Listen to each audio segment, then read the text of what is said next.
What's going on, y'all, man? It's your boy DP, and today I have a very special guest on today's podcast. But before I get going, this podcast is brought to you guys by the Heat Challenge. Heat Challenge is a 6-week fitness transformation challenge built to develop lasting nutrition and exercise habits. Over the course of 6 weeks, 5 winners with the most significant transformation will be paid $5,000 each, totaling $25,000 in total. You can sign up today by going to www.heatextreme.com. That's HEATXTREME to reserve your spot. Next challenge starts November 16th. But now I got that out the way, man. I got my homeboy Mike Rashid on today's podcast. What's going on with you, man? How's it going, sir? Thanks for having me on, bro. Can't complain. It's an honor to have you on here because I've been following you since damn near since I've been on Instagram and just watching your progression and just everything that you're doing, man. Is very inspiring, and I'm glad to at least get you on here to talk to you and get some background of what you got going on and just how you got started. So, man, thank you for the opportunity to get with you on here. I appreciate it. No doubt. Thanks for having me on, bro. It's an honor. The honor is mine. Ever since we met, I've been observing and seeing the grind, and it's real, and the movement you got out there in Atlanta is very admirable. And and I learned from you as well. You know what I mean? I appreciate that. So to get started, man, I got just a few little things I wanted to touch base on with you. And one was you've competed and been in the realm of fitness for a very long time, competing in such things as like boxing, bodybuilding, and powerlifting. Tell me about a time, or tell me about in your career where your passion for fitness came from. Interesting. I guess since I was conscious, I was just a normal kid in the neighborhood that, like, where I'm from Brooklyn, and we played every sport, you know what I'm saying, outside. Right. And I could tell you, man, like, some of my friends were like some of the best athletes I've ever seen, but maybe never made it to the league or NFL or basketball or whatever. But because, it takes way more than just being talented and skilled to get to these places. So, I've always been athletic and competitive, playing football outside, basketball, you name it, boxing outside. Like, I remember I had one pair of boxing gloves. I would give somebody else one. I would keep one, and we would box with one glove, So I was just that kid that was always active. That was just who I was. That's how I wanted to be. That's funny you said that. I had growing up, I had a pair of boxing gloves, and me and my cousin, he was left-handed. I was right-handed, so he always got the left glove, and we would like literally beat each other's ass till we seen stars. Like that. That's when we would stop. Like, all right, we've seen stars. That's when we cut the round. But it's crazy you said that because just growing up then versus now. I look at my son and just how people interact and things like that. Times are different. We were always outside. Now, I think we're kind of scared to let our kids go outside and play and run around the area just because of things that could possibly happen versus back when I was younger. By the time I woke up, ate breakfast, I was gone until the lights came on. And, right. Just times are different. So, it's crazy that we. Why do you think that is? You said, why do I think that is? Yeah, why do you think people are not outside anymore? I think it has a lot to do with a lot of different perspectives. I think you look at now kids have social media, they have video games. We didn't have those things like that when we were growing up. We also, and I can speak for myself for sure, going outside and playing with the kids on the street. My parents knew all the kids on the street. They knew all the kids' parents on the street. and it was just more of a neighborhood setting. So if, I was over my friend's house, and then, his parents would have to make sure, like, they'd feed me, they would discipline me if had to, and just times have changed. I don't think a lot of people talk that much, as far as your neighbors and things like that. I don't know, just times have changed. People are, you know, kidnapping kids. I mean, it's just a whole bunch of different things that are happening now versus, when we were growing back up. As I think about, when I asked you that question, I started pondering it myself. And what I think it is because we have video games, and I love video games, but I was outside. I think what it is the internet, with having access to so much, because back then we didn't have access to anything. So we still had inquisitive minds, so we get outside and do stuff. But I think now it's too many things to keep these kids occupied. They're not looking outwards, So I think that might be a huge thing, I don't really look at the kidnapping as a thing, or because I don't worry about stuff like that. I worry about my kids, but, I'm like, we're in the information age, everything can be tracked. They got phones, I feel like it was easier to get away with that stuff back then than it is now. You know what I'm saying? So True. I feel like they just got so much access to so many things. Instead of going to play basketball, they're watching highlights on YouTube or whatever. You know what I mean? So that could be as good as social media, not just social media, but just fast internet access is. I think it's kind of detrimental and it stagnates these kids' like development, Yeah, I definitely agree with you. Yeah, to an degree, and it's sad because, I watched even my own son, it's like, we have time that he has to go outside and play. We have to go outside and play. We got to go outside and be active. We have to do something outside, or, something away from the video games and things like that, because he has a natural talent. Like, I took him to play football for the first time. He played first organized football and was a stud. I'm looking like, and if to see him play and never have played organized football a day in his life, and when we started playing flag football, to see, that he's just a pure athlete at the age of 6. It's like, we got to tap into this. We got to, improve your skills. And if this is something that you like doing, we have to keep practicing and explaining that kind of stuff to him, because if not, he'll play video games all day long. So right. It is different times. I think we do have to go about things a lot differently than when we were growing up, because times have changed, and I talked to a few of my friends, and they'll kind of say, it's different then than it was back. Well, I'm sorry, it's different now than it was back then. And it's like, well, we got to put our kids in those type of environments so they can adapt to what we were used to, riding bikes and going outside and playing and just being outside, and having some type of activity going on all day long. Because I used to live and die for that. You used to have to damn near give me a whooping to come in the house, because I did not want to come in the house. I wanted to play basketball, play sports. I just wanted that was real. Nobody wanted, you know what I mean? I didn't want to go inside either. And see, in New York, like, our winters, we get nighttime at like 4 p.m. So that sucked.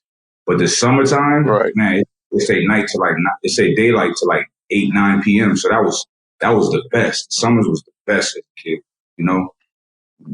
Best as a kid. I mean, you learn so much, and you lived for the summer. School was out. You just live for the summer.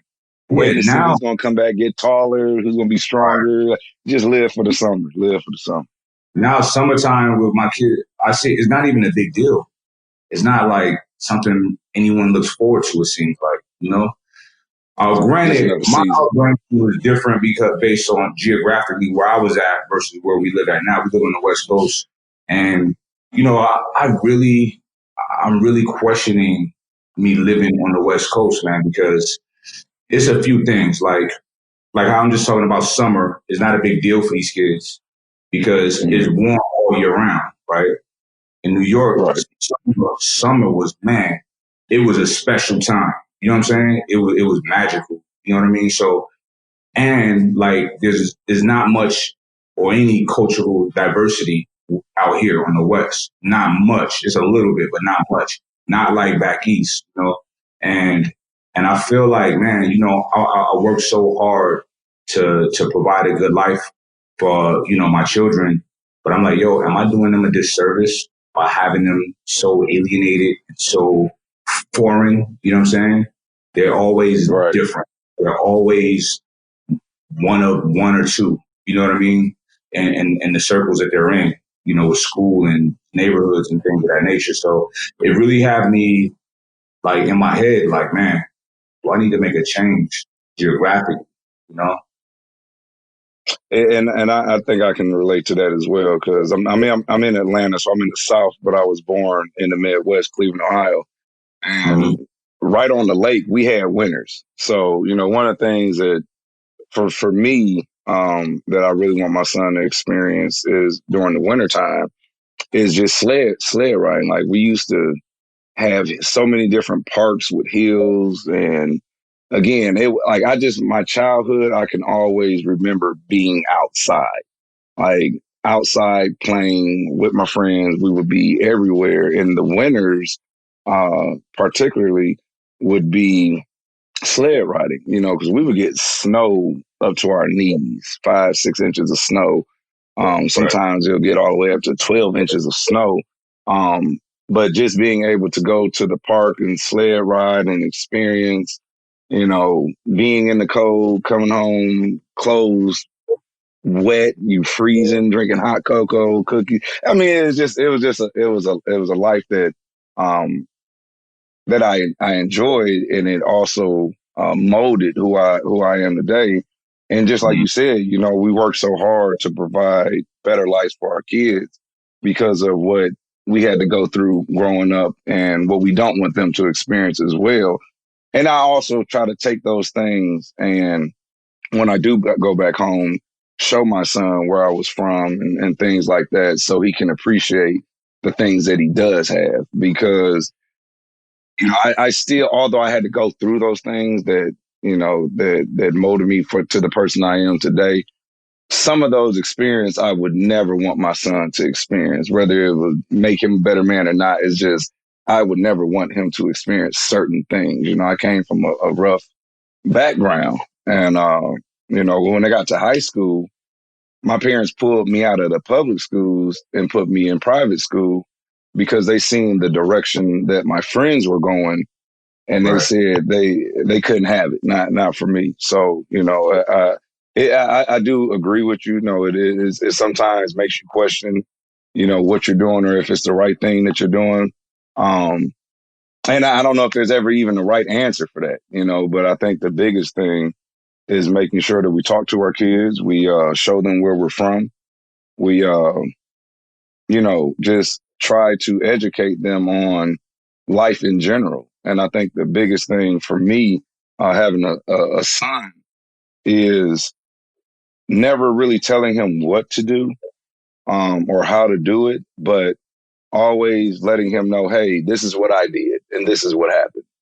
And letting him make that decision on his own. At least I can say, I've given you some type of advice and now you have a choice and a decision to make on your own for your life. But this is what I did. This is how it affected me.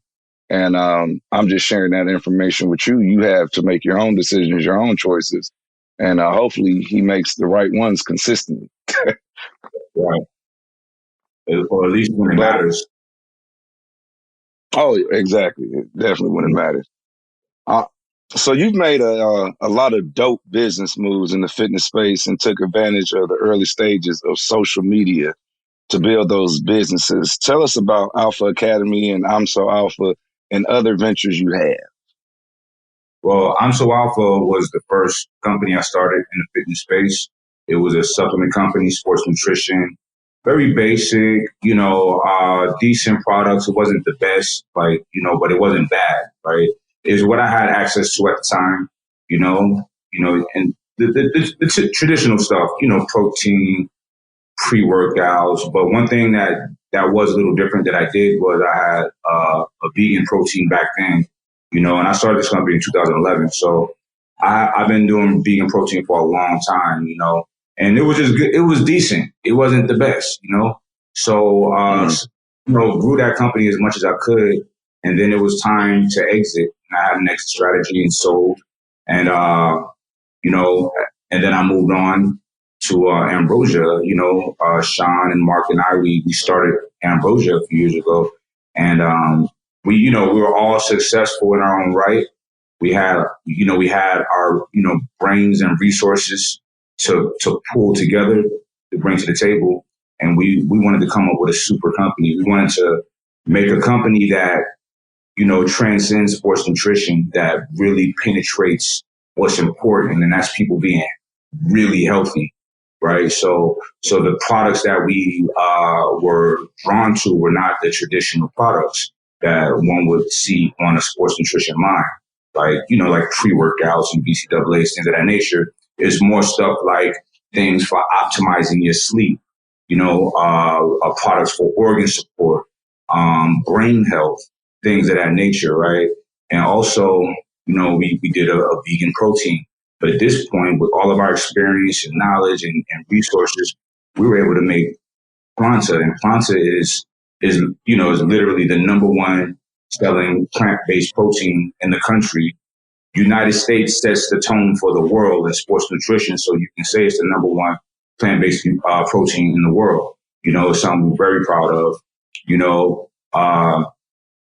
All of our stuff is independently tested. BCSG and Planta. The thing about vegan protein, what used to hold it back was the flavor and it not having the same amino profile as whey protein. So not packing the same punch as far as allowing one to really build muscle and that protein synthesis. But we neutralize the playing field. We source some BCAAs from sunflower. So it's enriched with that, with vitamins, and also the flavor. Bro, we hit a grand slam. Every flavor is jaw dropping. You know what I'm saying? And our popular flavors is so hard to keep in stock. We order so much. We're moving into a new facility. We had to get more. We have a lot of space now, but we're maxed out here, and we had to sublet some space with some other people. You know what I mean? Because Planta is doing so well. So now we just closed a deal on a really big facility, and we move into that in a couple months. And I'm excited about that, because the growth is unreal. And this is not something that we mapped out. We didn't see it happening like this. We seen this happen. This was just like a love child. You know what I'm saying? This was like, we're gonna source the best ingredients that we can find. We're gonna max out on the science, and we're still gonna make it affordable for people, because our products, the level of quality and the level of QC that we implement, it is very much so justified to have a very premium price point, right? However, we don't do it. We make it very affordable for people, so that because our intent when making this product is for people to use it and get healthy. You know what I'm saying? If I'm gonna do something, I want to be effective at it. So and Sean and and Mark, we all are aligned on that. Bro, one thing about me is I don't make business moves based on money, right? So I go into it like, all right, if I can really be good at this, be creative, do something to really disrupt the market and be really effective for people, I'm gonna do it. If I don't see that, even if it's a big money play, I'm not really interested. I'm not excited about that. I like to do dope shit. You know what I'm saying? And I feel like, man, we got it right here. So Ambrosia, is taking the world by storm, man. It's doing really, really well. And I'm really excited, happy about it, and I'm proud of what we're doing. Is really the amount of people that is helping people, Yeah, and again, like I said, I've been following you it might have been 2012 when I got on Instagram. and Okay, yeah.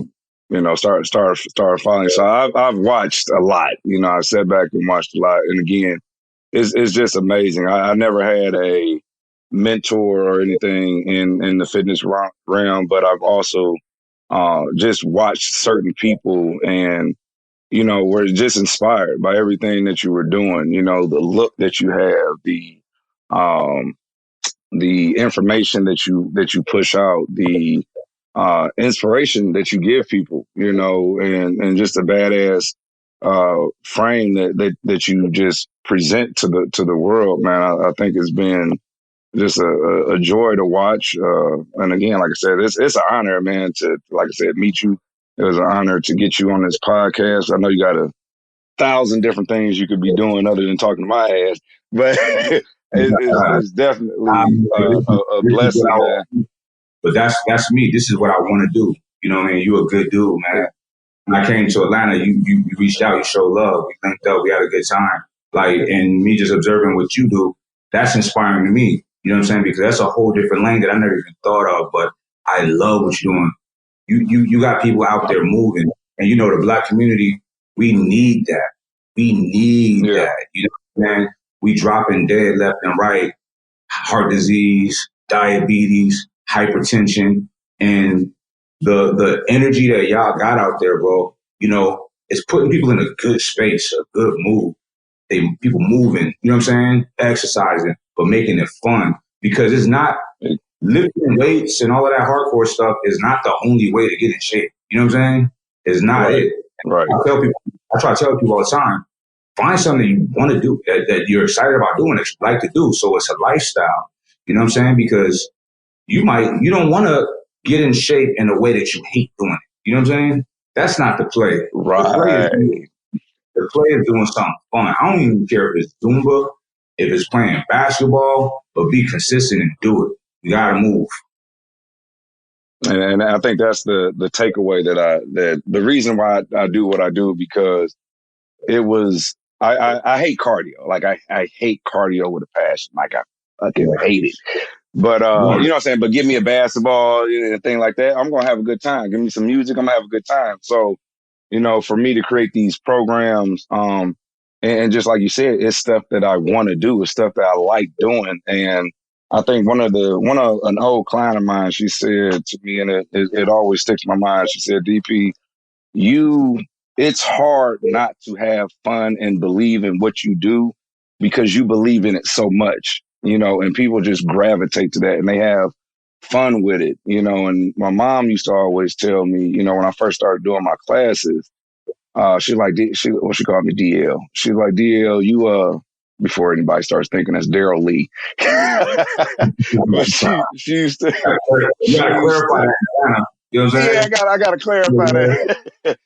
Daryl Lee, that's my middle name. But she used to always tell me, Daryl, people are gonna want to have fun. Like they want to have fun. Think of stuff that I can do and things like that. And I used to like, nah, man, like this stuff needs to be hardcore. And I would do my classes, and it would be so hard to get people out there. And I would have so many different types of deals.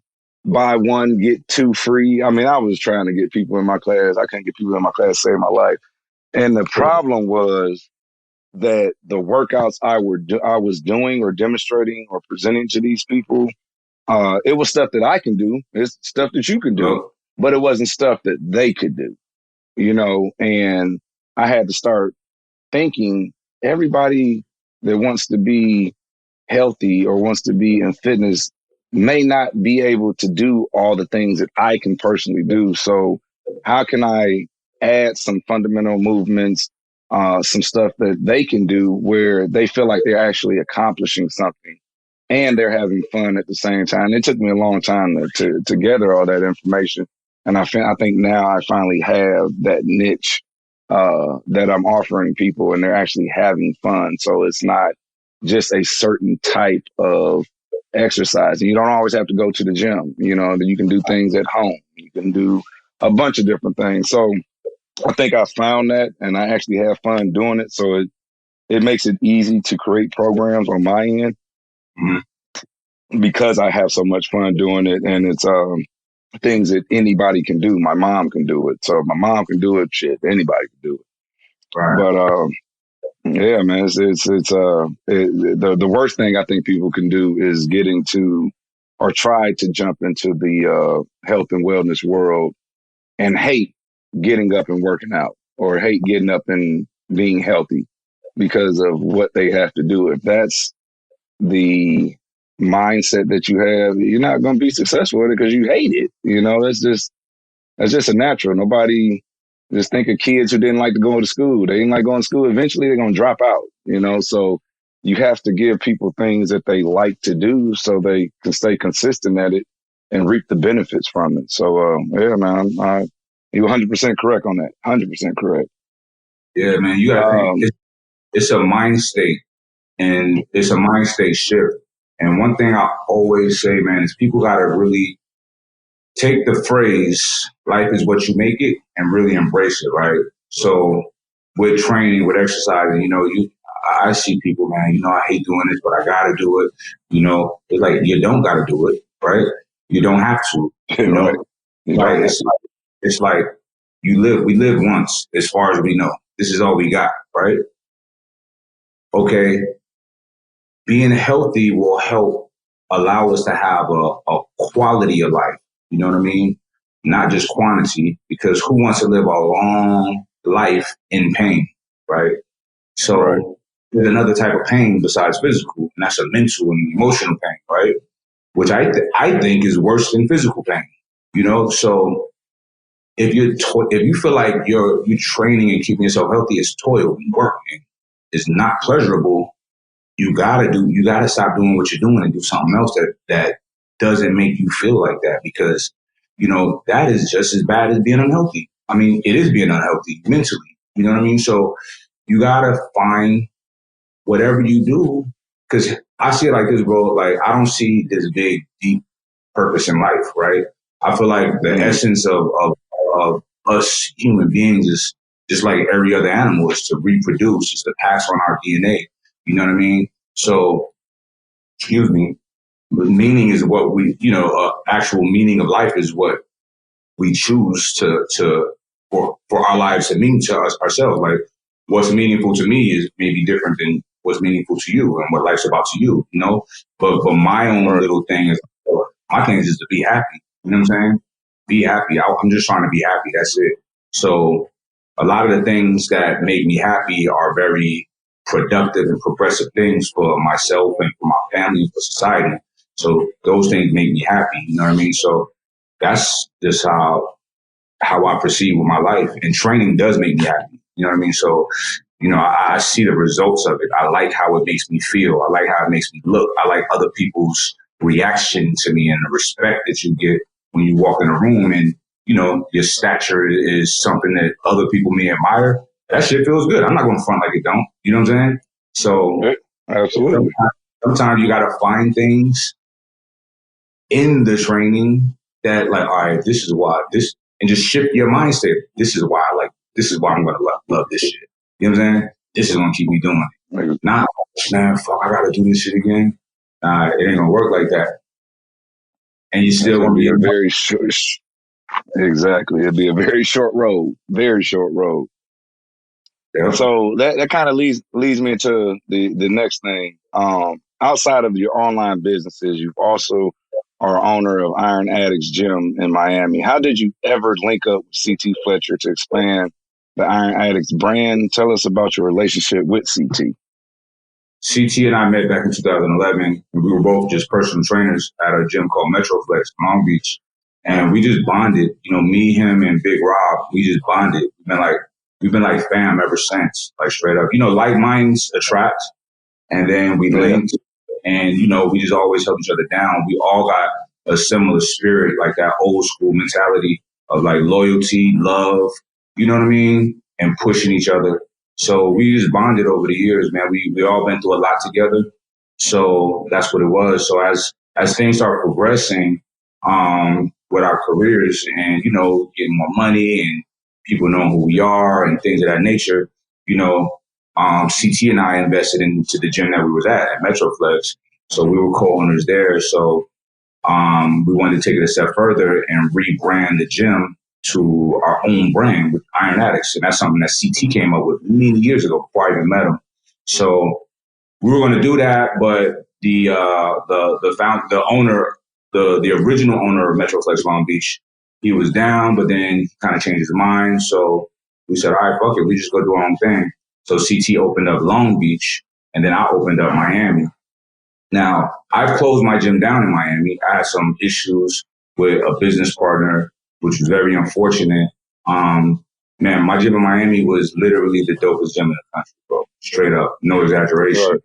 So it really hurt me to close the doors, but at the time I had to.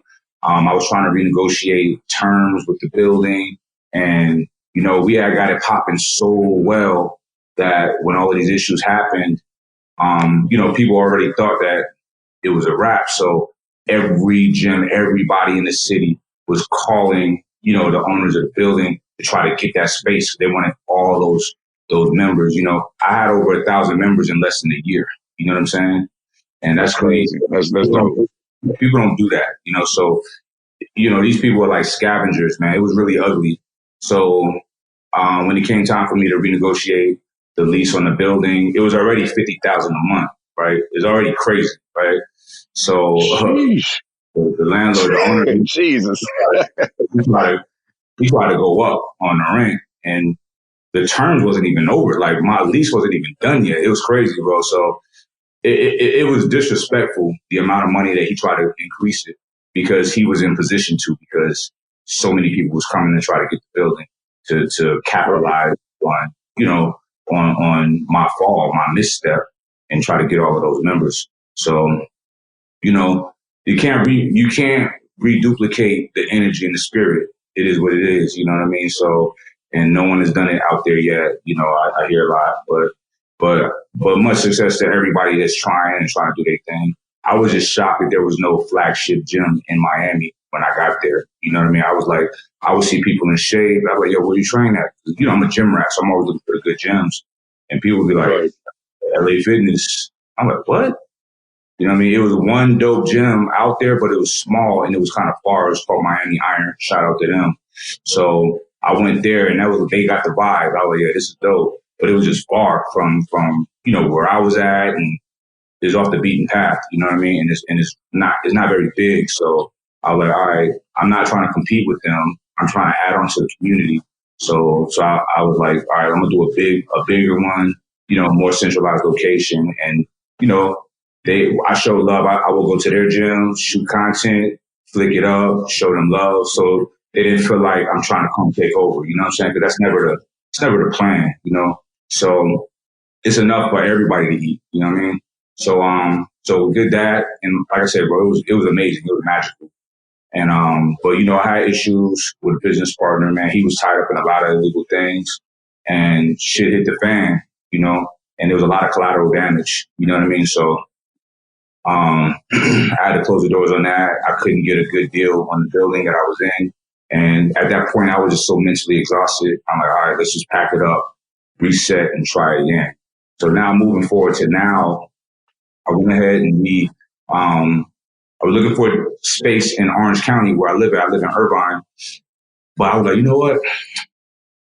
Let me go sit down with CT and just invest in Long Beach, right? We become partners with that gym, revamp it, and that could be home base. And that's what we did. So, just came in, cause that's home. You know what I mean? We've been revamping. Just came in, okay. So revamping the original Iron Addicts. So we doing that now. It's coming along great. And now my next move is I'm on the market for a bigger space, 15,000 square feet. I want to do a big gym in LA, and that will be the flagship location. And that will be, it's a larger enterprise. We will be franchising it. So, that's the play right now. It's going to be dope. I'm not being conservative on the space, on the equipment, none of that. We're going in. You know what I'm saying? That's to make it that ultimate spot, So man, listen, I had a gym here in Atlanta. And it was doing numbers. It was my first gym.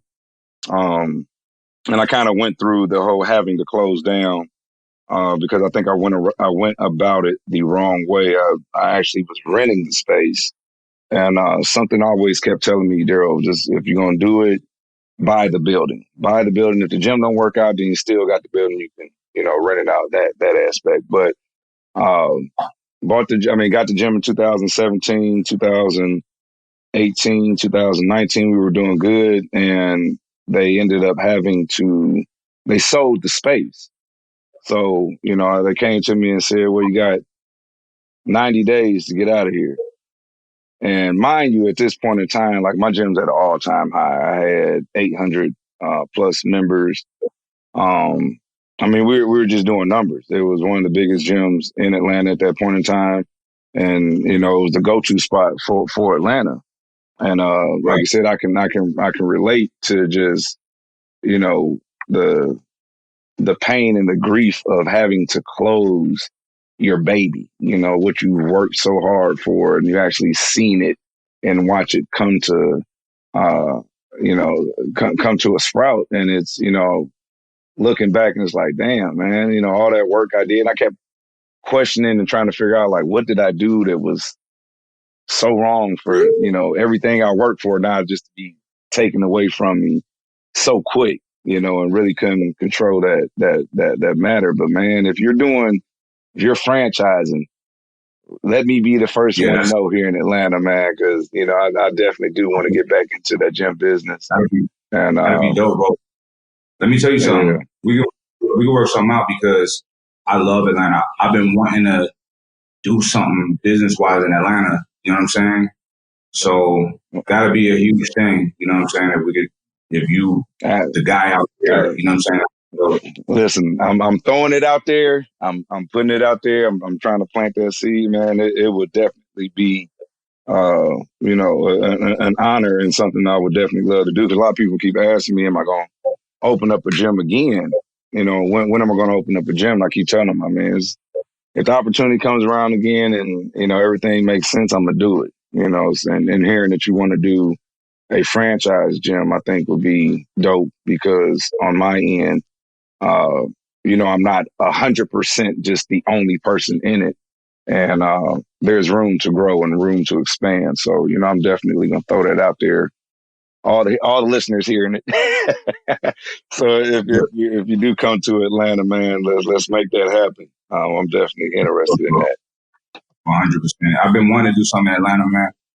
Bro, Atlanta is very attractive to me. The cost of living, the cultural diversity, seeing a bunch of us, Yeah. it's a lot, and being able to help people at scale, it's a lot of positives about Atlanta, you know. And I think while we're on that subject, I think if you did offer something down here, it would be greatly accepted. It's something that Atlanta doesn't have that now. Um, Right. and I think it's a need for it. We have a lot of gyms. Of course, my gym wasn't a hardcore gym, but it was more of a somewhere, where I can teach my classes. I kind of made it for me. I could Yeah. teach my classes. I could still go work out and things of that nature. But the funny thing is how I personally work out is not how I kind of present it to the world. Right. Right. I was brought into fitness by a bodybuilder. You know what I'm saying? So I was always hitting the gym and hitting the weights hard, and just the grunt of the iron. Like that's how I personally work out. But for my audience, that's not kind of what I present to them. I kind of present to them the cardio side of what I do and the lifestyle side of what I do. Because that's where I have my most fun at. The gym side is like my sanctuary for my personal headspace, my personal use. And that's kind of like my me time. I don't really want to share that with nobody. Yeah. But Yeah, man. Like I said, I'm throw that out there, and if it happens to work, let's get that thing moving. Uh, yep. But So no more. take taking this conversation back to social media. You're now at 1 million followers, but all had to start somewhere to build that following. How did you ever get started building your social media channel, and what made you want to start on social media? I hopped on. I've been had a Facebook. Excuse me. It was more just something to keep in touch with friends and family and stuff like that. Excuse me. I'm sorry. But when Instagram hit the scene, Instagram and YouTube was very interesting to me, because at the time I was a personal trainer, and YouTube had already been around. I think YouTube started in 2007, but Instagram started in 2012, and I believe I started Instagram and YouTube around the same time. And what I would do was just using the space to curate content of my clients. I'm big. Video is dope, so I'm like, all right, this is way cooler for me to show. Jennifer, when she can only do one pull up, now she's doing 10. So just doing stuff like that, showing the actual get down, the actual work, you know, and people, it was helping me get more business, more clients, Right. And it got to the point to where, man, I was turning down clients. I was getting so many people. So on Instagram and YouTube, every now and then I'll put up me working out. You know what I'm saying? And people was loving it. They was loving it because it's different. You know what I'm saying? So, and it's a different look. Like, with bodybuilding, traditionally you got, they don't look like us. You know what I'm saying? In fitness, So, and if they are, they're like 300-pound bodybuilders. That's not a look that we all want. You know what I'm saying? But we respect it. Right. So I guess people kind of seeing me as like, there's a more of an attainable look. Oh man, this dude is really getting down. He can lift. He's strong. He's athletic. And I think just the vibes, man. I'm like just being me. I'm rocking J's while I'm training. We got the dope beats playing, really dope cuts, really dope edits. So it was just a different, fresh look, And I think that, it's safe to say that, my content kind of changed how people did fitness videos. You know what I'm saying? Trying to make it more entertaining with dope beats and dope edits, kind of like a music video to an extent, But one thing about mine was it wasn't fluff. It was very entertaining, but it was always chock full of information, because my training style, I love it. So I want to talk about it. I want to teach it. I want to spread that information. So that's how stuff started just blowing up. And, I would get the big spikes every time I did something that was over the top crazy. And bro, I never was trying to I never had a plan to grow my social. It was just growing on its own. I'm just doing me, working and posting the content from the gym, So people really liked it, you know what I'm saying? And it just kept growing, And it never was super fast, so I'm gonna say that, right? Because there's people that shot up past me like in a short amount of time, but it was solid. And the people that follow me, that rock with me, it's a real solid base. They really fucking rock with me. You know what I'm saying? I got more depth than, you know what I mean? So I just, and I put out content that's like, some of the stuff I put out is not very popular, because most people just want to see you with your shirt off, lifting weights. I'm like, yeah, okay, that's boring. You know what I'm saying? So a lot of things I deal with is matters of the heart and the mind.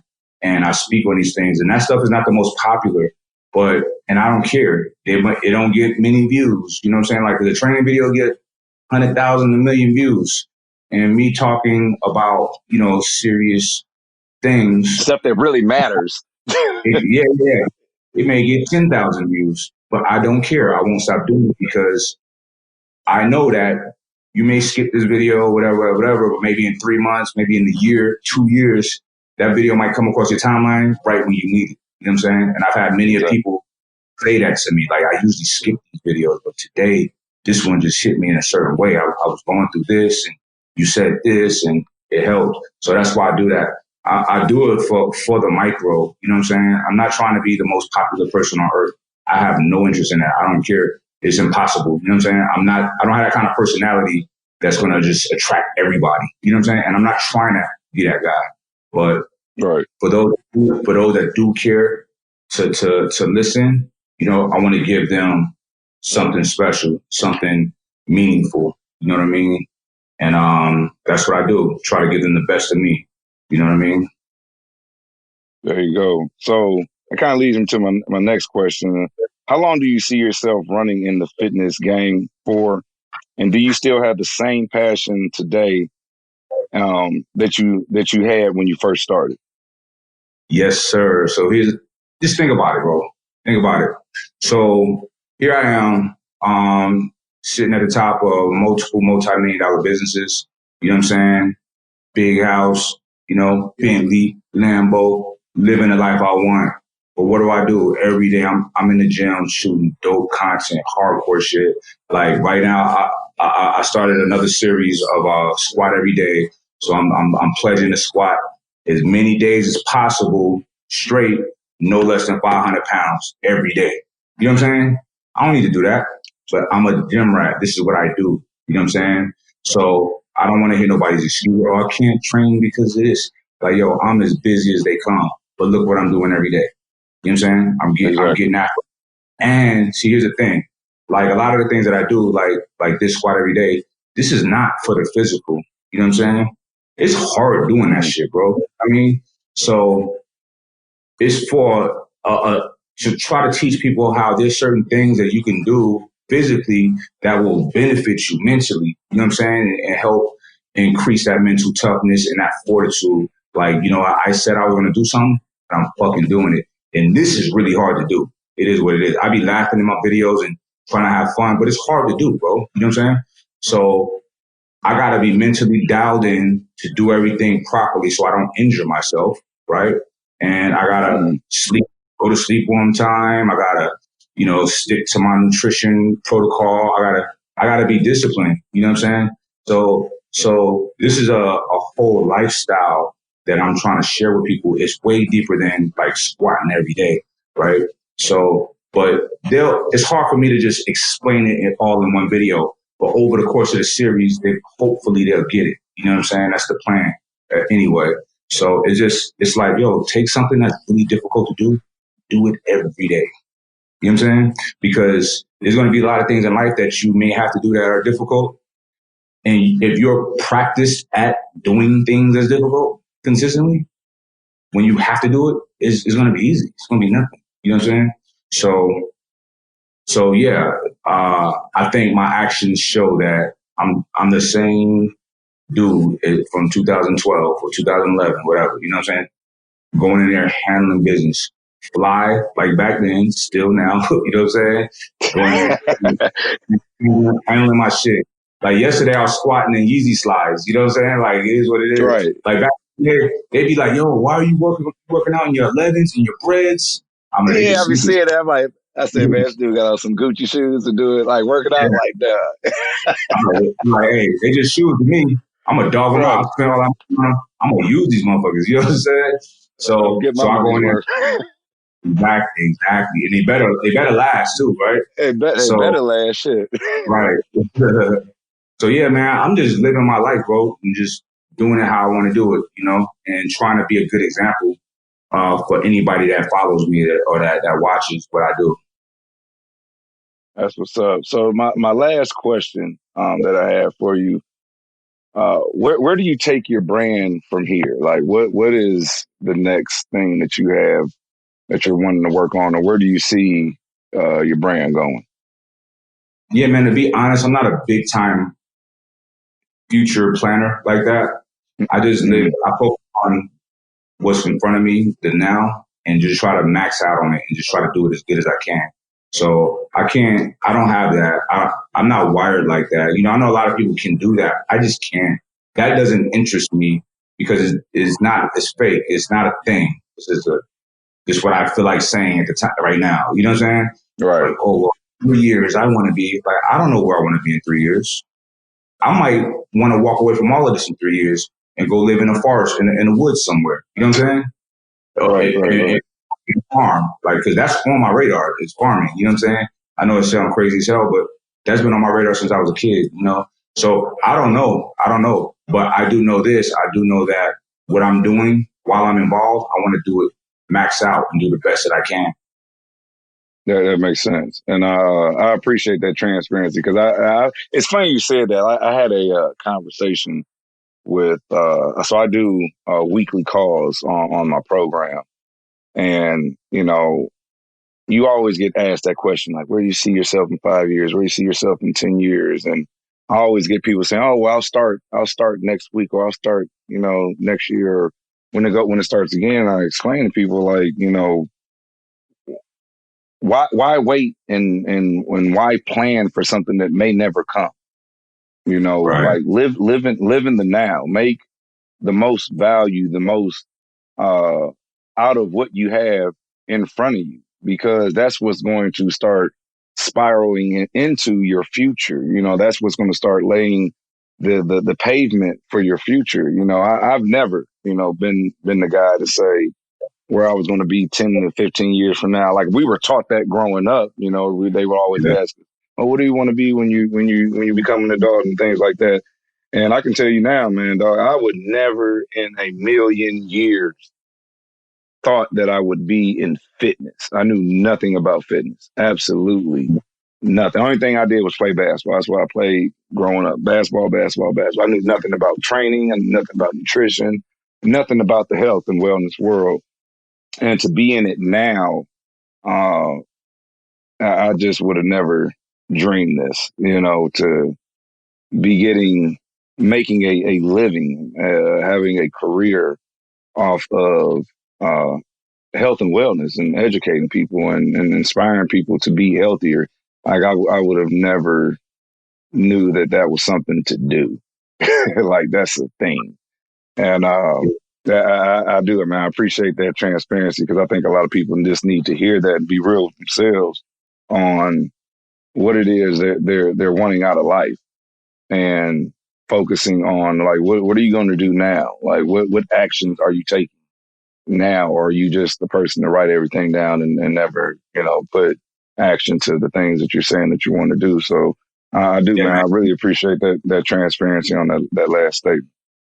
Yeah, some people plan forever. I'm like, all right, that's cool. I'm gonna just go. And just try it. Try something. You know what I mean? Yeah, So, let's do it. Let's do it. The only thing that's happening is you can fail and figure out why it didn't work and try it again. and really, bro, there's no failure. I don't see that, because it's like, if something didn't work out, that's market research. Unless it's a failure if it don't work out and you just quit everything. All right, just go back and get your 9 to 5 or whatever. Yeah, then you fail. But other than that, That's when you fail.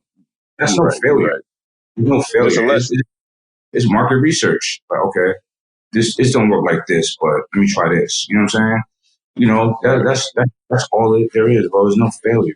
I don't see it like that. I have a motto, man. I say only good things happen to me. There's no incident in my life that has ever happened that's I consider bad. You know what I'm saying? Because here's why. This is all I got, this life. So am I gonna let it suck? No. Am I gonna complain about every little thing? No. I'm gonna figure out a way to make it benefit. Or, because there are some people who feel like life fucking sucks. You know what I'm saying? Fuck that. I ain't got time for that. You know what I mean? I ain't got time for that. So, people it's what you make it. At the end of the day, that's the bottom line. You know what I mean? There you go. Well, man, I ain't gonna hold you too much longer. You definitely gave me a lot of your time, and I appreciate it. Just for everybody following, you want to give them your social media and where they can find you at, so they can get some Yeah, research. I'm pretty sure everybody knows who you are, but just in case. it's just Mike Rashid. That's it. I have Mike Rashid across platforms, and you'll find my big mouth running my big mouth. You know what I'm saying? There you go, man. I gotta come out there and link up with you, man. I know I was supposed to come out there when you was in Arizona, but man, I'm gonna make my way out there and link up with you. And like I said, keep Atlanta in mind if you want to expand out here. Let's make that happen. Yes, sir. Invitation is open, bro. You always welcome out here. You know what I'm saying? We got you. Take care of you. For sure, man. Appreciate it. Tell Sean I said what's up. And we'll do. And we'll holler at you later, man. Appreciate it. All right. problem, man. Much love. For sure. Same to you. All right.